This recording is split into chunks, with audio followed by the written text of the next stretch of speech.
അതിന് മുന്നേ ഞാൻ കാട്ടില് രാവിലെ ഒരു 6 മണി 7 മണിയൊക്കെ ആവുമ്പത്തിന് കാട്ടിൽ പോയി കളയും. ഈ 6 മാസം എനിക്ക് കാട്ടിൽ സഞ്ചരിക്കാൻ സാധിച്ചില്ല. ഞാൻ തിരിച്ചു വന്നു. എനിക്ക് അവിടുത്തെ നാട്ടുപുറത്തിലെ ശബ്ദങ്ങൾ എന്റെ ചെവിയില് കേൾക്കാൻ പറ്റൂല. ശബ്ദങ്ങൾ വലിയ പ്രശ്നമാണ് പുറത്തുള്ളത്, ഈ നഗരവൽക്കരണ ശബ്ദങ്ങൾ. അത് എനിക്ക് മാത്രമല്ല, പൊതുവെ ട്രൈബൽസിന് മൊത്തം പ്രശ്നമുണ്ട്. പിന്നെ അവരുടെ പുറം നാടുമായിട്ട് അവർ ജീവിതം തുടങ്ങിക്കഴിഞ്ഞാൽ അവരുടെ ആരോഗ്യ പ്രശ്നത്തിനും പ്രശ്നം ഉണ്ടാവും. അതെനിക്ക് ഏകദേശം ആയിക്കൊണ്ടിരിക്കുകയാണ്. പുറം നാടുമായിട്ട് ബന്ധപ്പെട്ട് ജീവിക്കുന്നതുകൊണ്ട്. അപ്പോ ഞാൻ ഈ 6 മാസം കഴിഞ്ഞ് കാട്ടിലേക്ക് യാത്ര ചെയ്തു. അത് അതിന്റെ കഥ ഈ പുസ്തകത്തിലുണ്ട്. അതവിടെ ഉണ്ട്, DC പിന്നെ ബുക്ക്ശാലയിൽ. 6 മാസം കഴിഞ്ഞ് കാട്ടിൽ പോയിട്ട് ചൂണ്ടയും കൊട്ടയും എല്ലാം എടുത്ത് മീൻ പിടിക്കാൻ പോയി. മീൻ പിടിച്ചിട്ട് തിരിച്ചു വരാൻ നരച്ച് കുറച്ച് മാൻകൂട്ടം ഉണ്ടായിരുന്നു. മാൻകൂട്ടം കണ്ടപ്പോ ഞാൻ പറഞ്ഞു, ഇവിടെ ആനയുണ്ടാവും. കാര്യം മാനുകൾ കൂടി നിൽക്കുന്ന അവിടെ ആനയുണ്ടാവും. എന്താന്ന് വെച്ചാൽ ആന ഓടിച്ചിടുന്ന മരക്കമ്പില്ലേ, ചപ്പ്, ചില്ലകൾ, ഇതൊക്കെ തിന്നാൻ വേണ്ടി ആന മാനിന്റെ പുറകെ സഞ്ചരിക്കും.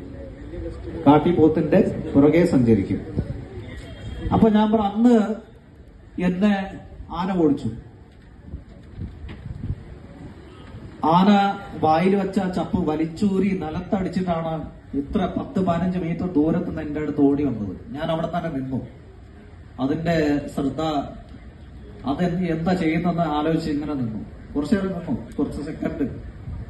അപ്പോ തോളത്ത് ഒരു മുളയുണ്ട്, പിന്നെ തലയില് ഒരു കുടംപുളി ചാക്കുണ്ട്, കുടംപുളി പിന്നെ പറിച്ചു വെച്ച ചാക്കുണ്ട്. ഇതെല്ലാം എടുത്ത് നിന്നു. അവസാനം മുള, അത് ഓടി വരുന്ന രംഗം നോക്കി മുള മെല്ലെ നിലത്ത് വെച്ചിട്ട് മെല്ലെ ഓടി. കുറച്ചു ദൂരം ഓടി. ആന വന്ന മുള പിടിച്ചു. എന്നെന്താ ഭാഗ്യത കിട്ടില്ല. അപ്പൊ ഞാൻ അന്ന് ആലോചിച്ചു, ഈ കാടിന്റെ മണം പോയി കഴിഞ്ഞാൽ ആദിവാസിയല്ല ഒരുത്തനും പിന്നെ കാട്ടിൽ കയറാൻ പറ്റൂല.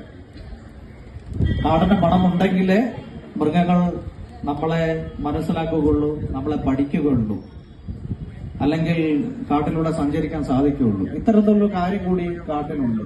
അല്ല, പുറത്തുള്ളവരവിടെ ഇപ്പൊ ഞങ്ങളൊക്കെ കാട്ടിൽ പോകുന്നിടത്ത് ഞങ്ങള് ഒച്ചയിടാറില്ല. എല്ലാവരുടെ വിചാരം കാട്ടിൽ പോയിട്ട് കാറി കൂവി ആഘോഷിക്കുക എന്ന ഒരു രീതിയാണ്. ഈ അടുത്ത് തന്നെ കഴിഞ്ഞ മിനിങ്ങാന്നങ്ങോട്ട് ഒരു ചർച്ച വന്നു. കുടിയേറ്റ കർഷകർ വന്നതുകൊണ്ടാണ് വയനാട്ടിലെ ആദിവാസികൾക്ക് ഒരാൾ ചോദ്യം ചോദിച്ചത്, ആദിവാസികൾക്ക് അന്നം കിട്ടിയതെന്ന്, അന്നം ലഭിച്ചതെന്ന്. അപ്പൊ ഞാൻ അതിന് ഉത്തരം കൊടുത്തു. കൊല്ലത്തും കോട്ടയത്തും ജീവിക്കാൻ ഗതിയില്ലാതെ വയനാട്ടിലേക്ക് കുടിയേറി വന്നിട്ട് അവിടെ അന്ന് ജീവിച്ച അന്ന് ആദിവാസികൾ അവിടെ അന്നം ഉണ്ടാക്കി അവർ ജീവിച്ച മനുഷ്യരാണ്.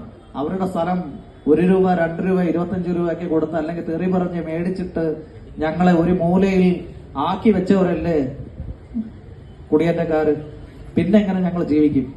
എല്ലാവരും ഫ്ളാറ്റിലും ഇതിലൊക്കെ. ഞങ്ങൾ ഇപ്പോഴും ആ തറയിൽ തന്നെ ഉണ്ട്, മണ്ണില്. നമ്മളുടെ ഒരു സമയം തീരുന്നു. ഓപ്പൺ ഡിസ്കഷനിലേക്കുള്ളതാണ്. ഞാൻ സൂചിപ്പിച്ചിരുന്നത്, കാടും ജീവിതവും പരിസ്ഥിതിയും ഒക്കെ ഒരു രാഷ്ട്രീയ വിഷയം തന്നെയാണ്.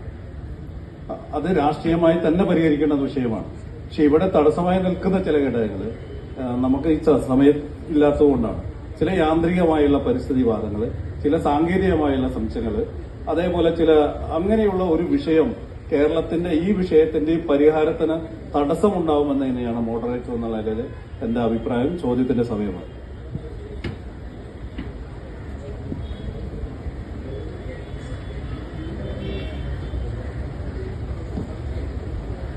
ഹലോ, എൻ്റെ പേര് ബാബുരാജ്. ഞാനൊരു റിട്ടയർഡ് ഹെഡ് മാഷാണ്. എനിക്ക് ചോദിക്കാനുള്ളത്, നമ്മുടെ പത്രങ്ങൾ എല്ലാ ദിവസവും എടുത്തു കഴിഞ്ഞാൽ കാട്ടിൽ പോയി കാട് കാണുന്നവരെ പുലി പിടിക്കും.